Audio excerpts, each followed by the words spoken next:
What is up guys, Julien here, the French winemaking guy who makes wine videos here on YouTube. Yes, wine videos, and we are looking at how to pronounce and the meaning and definition, the translation of this famous wine term that is used particularly in the Alsace wine region to designate late harvest wines.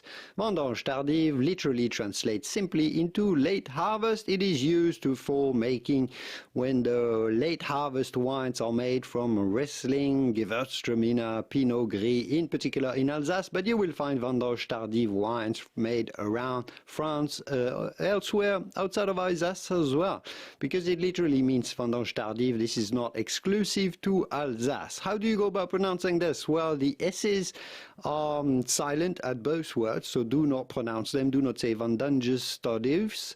Do not say Vendanges Tardives, but Vendanges Tardives. So typical French pronunciation, Vendanges Tardives. Vendanges Tardives. But it'd be fine in English or American to say Vendanges Tardives. Vendanges Tardives. Vendanges Tardives. Here are more videos about wine pronunciation, wine terms, and everything you should know about wine. Everything you want to know about wine you will find on this channel, so feel free to have a look around the channel. I will see you soon in the wonderful world of wine. Au revoir. Bye bye.